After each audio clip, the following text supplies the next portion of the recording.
جب لوگ پلٹ کے آ جاتے ہیں تو 2 فرشتے آتے ہیں، منکر نکیر ان کے نام ہیں، اور وہ اس کو بٹھا دیتے ہیں اور بٹھا کر کے اس سے 3 سوال پوچھتے ہیں۔ پہلا سوال یہ ہوتا ہے من ربک، تیرا رب کون ہے؟ اب کوئی مانے یا نہ مانے، رب تو سب کا اللہ ہی ہے۔ اگر کوئی انکار بھی کرے تو اس کے باوجود اس کا رب کون ہے؟ اس کا رب اللہ ہے۔ تو دنیا کے اوپر کوئی اقرار کرے یا انکار کرے، لیکن نفس الامر میں حقیقت میں اس کا رب اللہ ہی ہے۔ یہ تو حقیقت ہے، یہ تو طے شدہ ہے، لیکن جو عقیدہ دنیا پہ رہا ہوگا وہی عقیدہ اس کے لہجے میں آئے گا۔ اگر اس نے عملاً، رویتاً، قولاً، فعلاً اپنے اللہ کو اپنا رب مانا، رب کہتے ہیں کسی چیز کی تربیت اس کی استعداد ذاتیہ کے مطابق کرنے والا رب کہلاتا ہے۔ تو اللہ تعالیٰ جل شانہ ہم سب کا خالق بھی ہے، مالک بھی ہے، رازق بھی ہے، اور ہماری ضروریات کا وہ کفیل بھی ہے۔ وہ ہمارا رب ہے، اور صرف ہمارا رب ہی نہیں ہے، رب العالمین ہے، پورے جہانوں کا رب ہے، پوری کائنات کا رب ہے۔ خالق بھی سب کا وہی ہے اور رب بھی سب کا وہی ہے۔ جو اسے مانتا ہے اسے بھی رزق دیتا ہے، جو نہیں مانتا تو اس کے لیے بھی رزق کے دروازے بند نہیں کرتا۔ حضرت ابراہیم علیہ السلام کی عادت یہ تھی کہ جب تک کوئی مہمان نہیں آ جاتا تھا اتنی دیر تک کھانا نہیں کھاتے تھے۔ بھوک لگتی تو کوئی مہمان ڈھونڈتے تاکہ اس کے ساتھ بیٹھ کے کھانا کھاؤ۔ کھانا جتنا بھی مرغن اور جتنا بھی جو ہے وہ پرتکلف کیوں نہ ہو، اگر مہمان کے ساتھ کھایا جائے گا تو اس کا قیامت کے دن کوئی حساب نہیں ہوگا۔ تو مہمان کے ساتھ وہ کھانا کھایا کرتے تھے۔ مہمان اللہ کی رحمت ہوتا ہے۔ اچھا، وہ ایک دن مہمان ڈھونڈنے نکلے تو ایک بوڑھا شخص ملا تو اسے اپنے ساتھ گھر میں لے آئے، بٹھایا دسترخوان پہ۔ جب کھانے کا وقت آیا تو کہا کہ اللہ کے نام سے شروع کرو۔ اس نے کہا میں تو اللہ کا نام نہیں لوں گا، میں تو بتوں کا پجاری ہوں، بتوں کو پوجنے والا ہوں۔ حضرت ابراہیم علیہ السلام نے کہا کہ تیرے ساتھ میرا تعلق کوئی کاروباری، کوئی ذاتی، کوئی اور تو ہے نہیں، میں رب کے لیے ہی تو تجھے کھلا رہا ہوں، اور اگر تو رب کا نام ہی نہیں لے گا تو پھر میرا تیرا رشتہ کیا باقی بچتا ہے؟ اس نے کہا میں چند لقموں کے لیے اپنے بتوں سے بے وفائی نہیں کر سکتا۔ وہ غالب نے کہا تھا نا کہ وفاداری بشرط استواری اصل ایمان ہے، مرے بت خانے میں تو کعبے میں گاڑو برہمن کو۔ اس نے اپنے انداز میں ایک بات کی تھی کہ وفاداری بڑی چیز ہوتی ہے، تو اس نے بتوں سے وفاداری کا بھرم رکھا۔ اس نے کہا کہ میں چند لقموں کے لیے جو ہے وہ تیرے رب کا نام لوں اور اپنے معبودان کا نام چھوڑ دوں، یہ نہیں ہو سکتا۔ آج تو لوگ چائے کی پیالی پہ دین بیچ رہے ہیں، کیا آج ممبر و محراب فروخت نہیں ہو رہے؟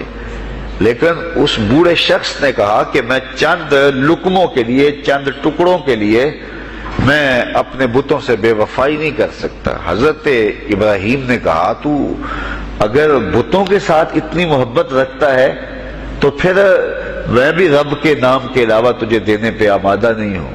وہ دسترخوان سے اٹھ کے چلا گیا۔ وہ چلا گیا تو جبریل امین حاضر خدمت ہوئے، رب کا سلام دیا، اے ابراہیم۔ رب سلام دیتا ہے اور فرماتا ہے تو نے آج میرا ایک بندہ ناراض کر دیا۔ یا اللہ، وہ تیرا بندہ تھا، اس کو تو تیرا نام لینا بھی گوارا نہیں تھا۔ کہا ابراہیم اس کی عمر کتنی ہوگی؟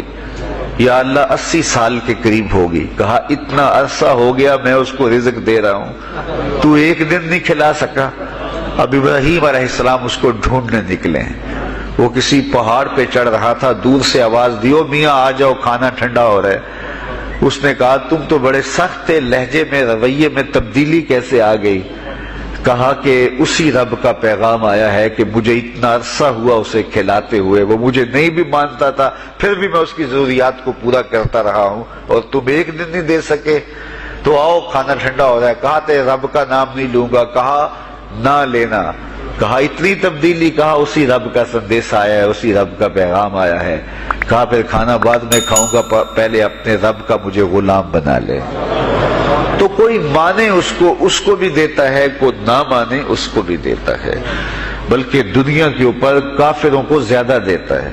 ایک روایت میں آتا ہے کہ اگر اہل ایمان کی دلجوئی کا لحاظ نہ ہو تو کافروں کے گھروں کی سیڑھیاں سونے اور چاندی کی ہوں، لیکن یہ کہیں گے ہمیں تو مار ہی دیا ہے۔ اور اقبال نے کہا تھا نا کہ کافر کو دیے حور و قصور اور مومن کے لیے فقط وعدہ حور۔ تو اس لیے ان کی دلجوئی ہے، ورنہ کافروں کو اتنا دور، چونکہ ان کا حصہ آخرت میں نہیں ہے، ان کا حصہ صرف دنیا ہے۔ دنیا پہ عیش کریں، دنیا پہ عیش و عشرت کی زندگی گزارے، دنیا ہی دنیا، آخرت میں ان کا کوئی حصہ نہیں۔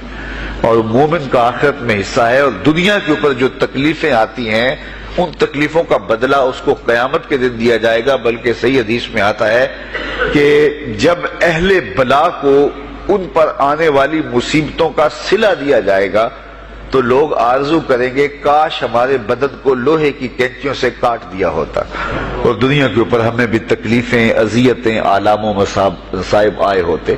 تو مومن جب اللہ کی طرف سے آنے والی کسی تکلیف کو خندہ پیشانی کے ساتھ قبول کرتا ہے اور اس پہ راضی رہتا ہے اور صبر کا دامن ہاتھ سے نہیں چھوڑتا، واویلا نہیں بچاتا، جزا فضا نہیں کرتا، تو اللہ تعالیٰ نے اس کے لیے اجر رکھا ہے۔ بلکہ رسول کریم نے ارشاد فرمایا مومن کے پاؤں میں جو کانٹا چبھے تو اللہ اس کا بھی مومن کو قیامت کے دن اجر عطا فرمائے گا۔ تو مومن کی زندگی جو ہے وہ بڑی خوبصورت زندگی ہے۔ تو دنیا کے اوپر جو اسے مانتا ہے اللہ اسے بھی عطا کرتا ہے، جو اس کا انکار کرتا ہے اللہ اسے بھی عطا کرتا ہے، اس لیے کہ اس کی شان ہے کہ وہ رب ہے اور وہ سب کا لحاظ کرتا ہے اور سب کی ضروریات کو پورا کرتا ہے۔ پھر ہر شخص کی ضروریات الگ الگ ہیں، میری ضرورت الگ ہے، آپ کی کوئی اور ضرورت ہوگی، اور سب کی ضرورت کا اس نے لحاظ رکھا ہوا ہے۔ پھر بہائم کی، چوپایوں کی، حشرات الارض کی، پرندوں کی مختلف ضروریات ہیں۔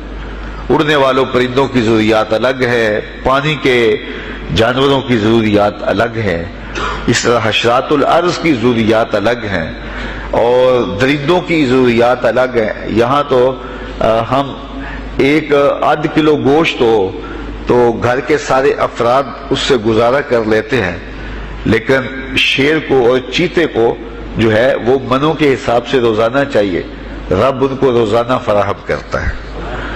یہ پنساری کے پاس جائیں، اگر آپ کو ڈاکٹر یا حکیم لکھ دے کہ یہ آپ کو خالص سچے موتی چاہیے، اس کی کوئی چیز آپ کو بنا کے دیں گے تو آپ ہزاروں لاکھوں روپے خرچ کرتے ہیں، پھر بھی بعض کا اعتماد نہیں ہوتا کہ یہ بالکل 1 نمبر ہے یا 2 نمبر۔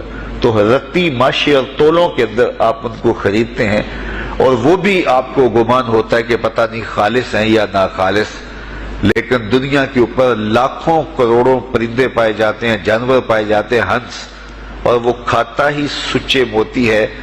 صبح کو بھی، شام کو بھی، دوپہر کو بھی اللہ سب کو پیٹ بھر کے کھانے کے لیے عطا فرماتا ہے۔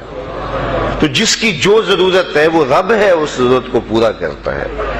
تو ہم اگر اللہ تعالیٰ کو رب مان لیں حقیقی معنوں کے اندر تو ہماری زندگی کی پریشانیاں، ہماری زندگی کے دکھ مٹ جاتے ہیں۔ مصیبتیں اس وقت آتی ہیں اور اس وقت پریشانی لگی رہتی ہے، دھڑکا لگا رہتا ہے کہ جب انسان جو ہے وہ سمجھتا ہے کہ میں ہی جو ہے وہ کچھ کرنے والا ہوں۔ وَمَا مِن دَابَّةٍ فِي الْأَرْضِ إِلَّا عَلَى اللَّهِ رِزْقُهَا، زمین پر چلنے والی، ریگنے والی کوئی چیز نہیں جس کا رزق اللہ کے ذمہ کرم پہ نہ ہو۔ تو جب انسان اس عقیدے کو اپنی روح میں، اپنے باطن میں اتار لیتا ہے تو پھر اس کی زندگی سوکھی ہو جاتی ہے کہ وہ میرا خالق بھی ہے اور وہ میرا رب بھی ہے۔ اور یہ یقین انسان کی زندگی کے اندر اعتماد، روشنیاں اور توکل بھر دیتا ہے۔ بلکہ ایک حدیث میں آیا کہ جس طرح توکل کرنے کا حق ہے اگر وہ تم ادا کرو تو اللہ تمہیں ایسے رزق عطا فرمائے جس طرح پرندوں کو عطا فرماتا ہے۔ وہ جب صبح نکلتے ہیں تو ان کے پیٹ خالی ہوتے ہیں اور انہیں پتہ نہیں ہوتا کہ کہاں سے رزق مل رہا ہے، اور جب وہ شام کو آتے ہیں تو ان کا پیٹ بھرا ہوا ہوتا ہے. بند توکل پنچھی اڑ دے خرچ نہ پلے زیرا ہو. سلطان باہو فرماتے ہیں کہ انہیں کوئی نہیں پتا ہوتا کہ فلاں جگہ پہ جانا ہے، لیکن کبھی ایسا نہیں ہوا کہ وہ بھوک سے مر گئے ہوں اور انہیں کچھ ملا نہ ہو، تو وہ خالی پیٹ کبھی نہیں آتے. وہ اللہ تعالیٰ ان کو رزق نصیب فرماتا ہے، وہ سب کا رب ہے. تو اگر ہم اپنے رویے سے، اپنے عمل سے، اپنے عقیدے سے واقعی اللہ کو رب مانتے ہیں، تو پھر قبر میں جب سوال ہوگا من ربوں کا، تیرا رب کون ہے، تو پھر کبھی بھی جواب دیتے جھجک محسوس نہیں ہوگی. بندہ عرض کرے گا رب اللہ، میرا رب اللہ ہے اور میں اسی کو اپنا رب مانتا ہوں. میری ضروریات کی کفالت بھی اسی کے ذمہ کرم پہ، اور میرا تیقن، میرا یقین کہ وہ میرا رب ہے. یہ پہلا سوال ہوگا. دوسرا سوال قبر میں ہوگا، اور وہ یہ ہوگا کہ ما دینوں کا، تیرا دین کون سا ہے. مختلف ادیان دنیا کے اوپر موجود ہیں، لیکن اسلام کے بعد اب کسی اور دین کو قبول نہیں کیا جائے گا.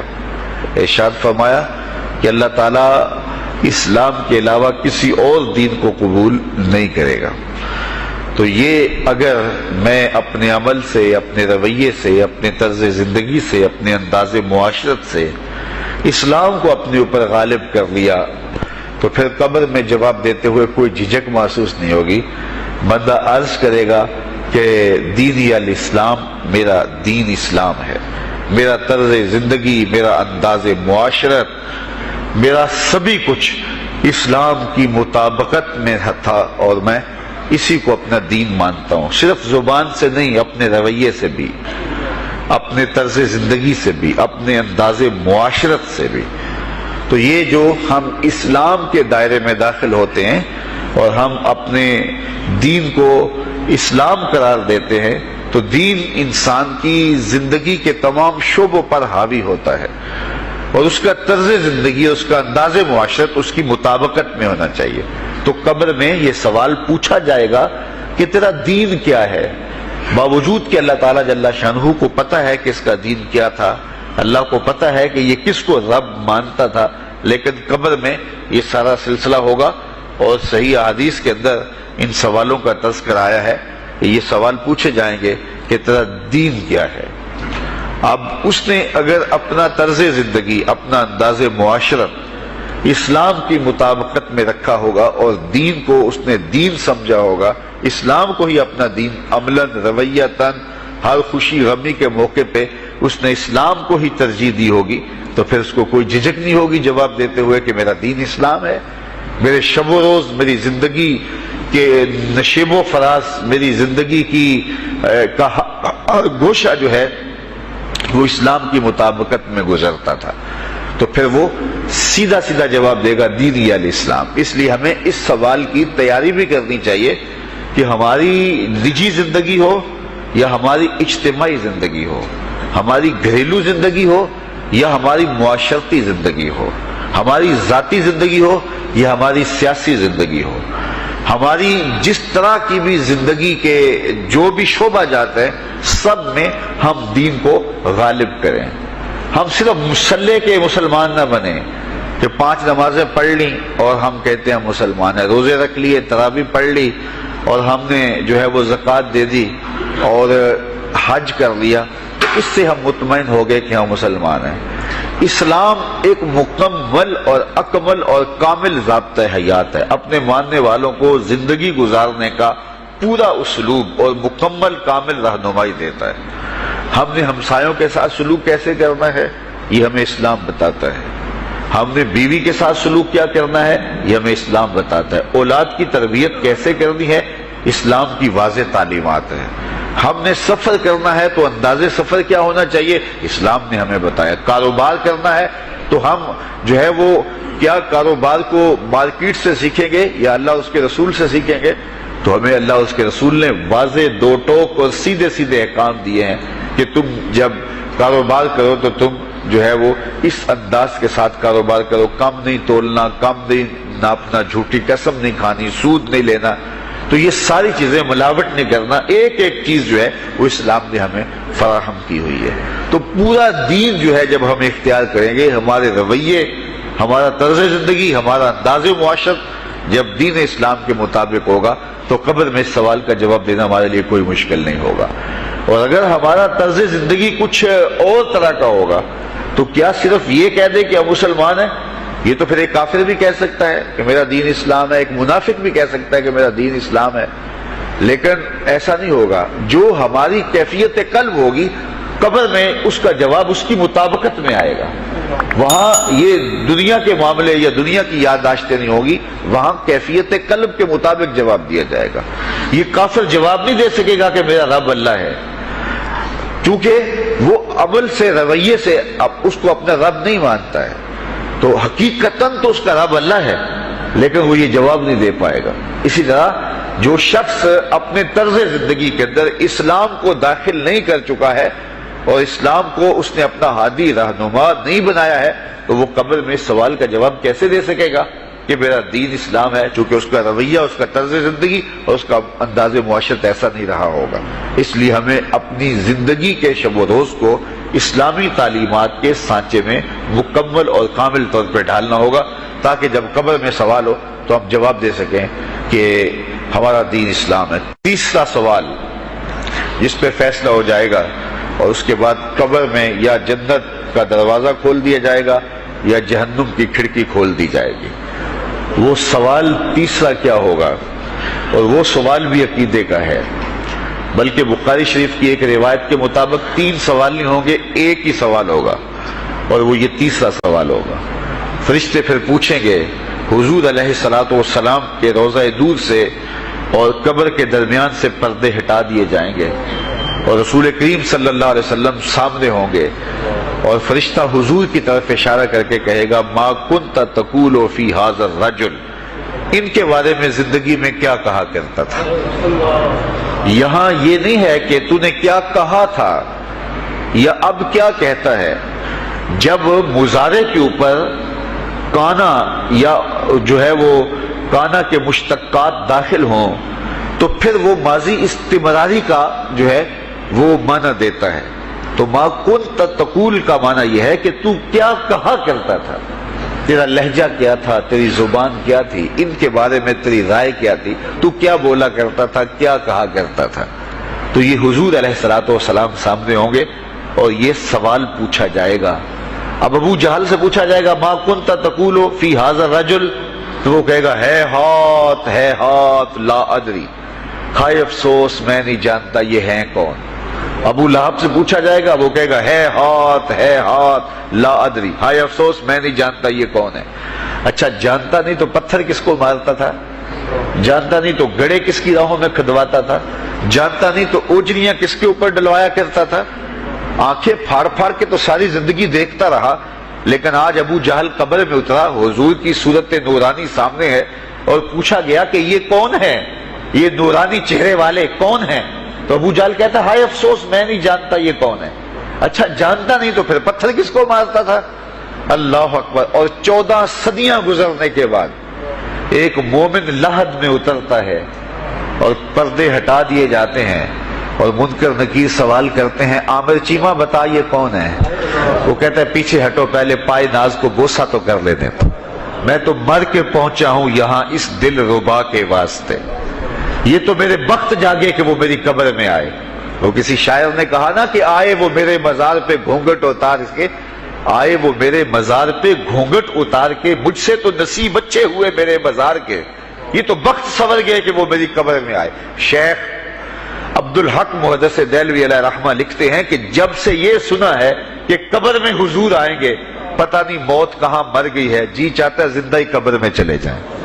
تو وہ کہے گا پہلے مجھے پائے ناز کو بوسہ تو کر لینے دو، میں تو زندگی کے بھر میں انتظار ان کا کرتا رہا، اور ان کے بارے میں پوچھ رہے ہو یہ کون ہے؟ ساری زندگی پیر مہر علی شاہ نقشہ بتاتے رہے، مکھ چند بدر شاہ شانی ہے، متھے چمک دی لاٹ نورانی ہے، کالی زلف تے اکھ مستانی ہے، مخمور رکھی ہند مد بھریاں۔ تو وہ فوراً جواب دیتا ہے یہ تو وہی میرے آقا و مولا ہیں جن کے لیے ساری زندگی تڑپتا رہا اور ان کی زیارت کی آرزوئیں اور تمنائیں کرتا رہا۔ اچھا ابو جہل ساری زندگی دیکھتا رہا، تو وہ تو جواب نہیں دے پائے گا، وہ کہتا ہائے افسوس میں نہیں پہچانتا یہ کون ہے، ہاتھ لا ادری، مجھے نہیں پتا۔ اور 14 صدیاں گزرنے کے بعد ایک مومن لحد میں اترتا ہے تو وہ فوراً کہتا ہے یہ تو وہی ہیں جن کے لیے زندگی گزار آیا ہوں۔ تو جس نے دیکھا تھا وہ پہچان نہیں سکتا، اور صدیوں بعد جو دنیا کے اوپر آیا وہ فوراً پہچان بھی رہا ہے اور پائے ناز کو بوسے بھی کر رہا ہے، تو پھر اس کا کیا جواب ہوگا؟ تو اس کا جواب علامہ اقبال علیہ رحمہ نے دیا۔ وہ کہتے ہیں قبر میں یہ جو آنکھیں ہیں ان میں تو مٹی پڑی ہوگی، یہ تو بند ہوگی، دل کی آنکھیں کھلی ہوں گی۔ ابو جہل نے ان آنکھوں سے دیکھا تھا، یہ آنکھیں تو اب کھلی نہیں ہیں، تو ان سے وہ کیسے پہچانے گا؟ اور دل کی آنکھوں نے حضور کو دیکھا ہی نہیں تھا۔ اور یہ صدیوں گزرنے کے بعد جو مومن لحد میں اترتا ہے اس کی گو ان آنکھوں نے نہیں دیکھا تھا، لیکن در دل مسلم مقام مصطفیٰ، مومن کے دل کے ڈیرے کے اندر مومن کے دل میں حضور ہی بستے ہیں، اس لیے اس کی آنکھوں نے، دل کی آنکھوں نے حضور کو دیکھا اور پہچان لیا، اس لیے کہ دل کی آنکھوں نے حضور پہلے بھی دیکھے ہوئے تھے اور دل آرزو میں مچلتا رہا، اس لیے دل کو پہچاننے میں دیر نہیں لگی۔ تو وہاں یہ آنکھ نہیں پہچانے گی، یہ آنکھ پہچانے گی۔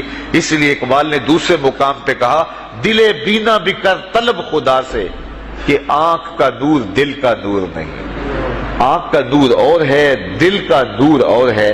تو اگر کوئی شخص دنیا کے اوپر دل کے نور سے بے بہرا رہا، قیامت کے دن یہ آنکھیں اسے فائدہ نہیں دے گی، بلکہ اللہ تعالیٰ نے خود قرآن مجید میں ایک مقام پہ فرمایا من کان فی ہذہ اعمی فہو فی الآخرۃ اعمی واضل سبیلا، جو اس دنیا میں اندھا رہا کل قیامت کے دن بھی نابینا اٹھایا جائے گا۔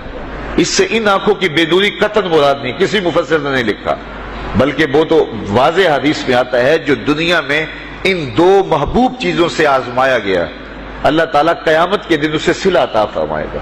یہ جو دنیا کے اوپر نابینا ہوتے ہیں، نابینا ہو جاتے ہیں یا پیدائشی نابینا ہوتے ہیں، تو یہ دنیا کی لذتوں سے اور دنیا کے نفعوں سے لطف اندوز نہیں ہو پاتے۔ یہ بہت بڑی آزمائش ہے، جہان اندھیر ہوتا ہے ان کے لیے، لیکن قیامت کے دن اللہ تعالیٰ اس کا بہتر صلہ ان کو عطا فرمائے گا جو دو ان محبوب چیزوں سے آزمایا گیا۔ تو اگر وہ دنیا پہ اندھا تھا حقیقی طور پہ اور قیامت کے دن بھی اندھا اٹھایا جائے گا، یہ تو پھر مناسب نہیں ہوگا۔ تو یہ جو قرآن نے کہا جو دنیا میں اندھا رہا وہ قیامت میں بھی اندھا اٹھایا جائے گا، تو اس سے ان آنکھوں کی بے نوری قطعاً مراد نہیں ہے، اس سے دل کی بے نوری مراد ہے۔ تو دل اگر بینا ہوا، دل اگر روشن ہوا، تو پھر قبر کے اندر بھی دل دے دیوے دی روشنائی جاوے وچ زمینہ، تو پھر وہ معرفت رسول کا سبب ہوگا دل کا اجالا، اور پھر حشر کے اندر بھی جو ہے وہ دل کی آنکھیں روشن ہوں گی۔ تو جس نے اپنے قلب کو نور معرفت سے، نور ایمان سے اور نور محبت سے منور نہیں کیا ہے، تو وہ قبر کے اندر، حشر کے اندر نابینا ہی اٹھایا جائے گا، اور یہ قرآن کی صریح نص ہے۔ تو اب ابو جہل نے ان آنکھوں سے دیکھا ہے، لیکن جب سوال ہوتا ہے بتاؤ یہ کون ہے، تو وہ کہتے ہیں ہے ہاتھ لا ادری، افسوس میں نہیں جانتا۔ اور صدیاں گزرنے کے بعد ایک مومن لحد میں اترتا ہے، ظاہری ملاقات بھی نہیں ہے، جب اس سے پوچھا جاتا ہے یہ کون ہے، تو وہ کہتا ہوا محمد صلی اللہ علیہ وسلم، یہ تو وہی آقا ہے جن کے لیے ساری زندگی، جن کے تذکروں کی خوشبو سونگھتا رہا ہوں، تو مجھے تو جو ہے وہ ان کے پائے ناز کو بوسہ کر لینے دو۔ تو بتاؤ اس کے دل کی آنکھوں نے حضور کی معرفت حاصل کی اور حضور کو پہچان لیا، تو دل بینا بھی کر طلب خدا سے، کہ آنکھ کا نور دل کا نور نہیں۔ تو حضور علیہ الصلوۃ والسلام کے حوالے سے جب سوال ہوگا، اگر اس سوال کا جواب نہیں آیا تو پھر جہنم کی کھڑکی کھول دی جائے گی، اور اگر اس سوال کا جواب آیا تو پھر جنت کے دروازے کشادہ کر دیے جائیں گے، اور جنت کی ٹھنڈی ہوائیں اس کی قبر میں آ جائیں گی، بلکہ حدیث میں آتا اسے کہا جائے گا کہ نم کنومت العروس، ایسے سو جا جس طرح دلہن سوتی ہے۔ اور وہاں سے لے کر کے حشر تک کا سفر جو ہے اس کے لیے بہت لمبا سفر نہیں ہوگا، وہ ایسے ہوگا کہ جو ہے وہ ایک خوبرو کے گلے سے ہار گرے گا اور وہ موتی ٹوٹ کے گر جائیں گے، اور وہ اس کو چننے میں مصروف ہو جائے گا۔ اب یہ سارے موتی چن نہیں پائے گا کہ قیامت آ جائے گی۔ یہ مومن کے لیے اللہ نے آسانی رکھی، 50,000 سال کا دن ہوگا یوم محشر، لیکن جو مومن ہوگا اس کے لیے حشر کا اتنا بڑا دن ایسے ہوگا جتنا عصر کا وقت ہوتا ہے، تو اتنے تھوڑے وقت میں اس کے لیے گزر جائے گا۔ تو یہ 3 سوال قبر میں پوچھے جانے ہیں، ہر شخص سے پوچھے جانے ہیں، مومن سے بھی پوچھے جانے ہیں اور کافر سے بھی اور منافق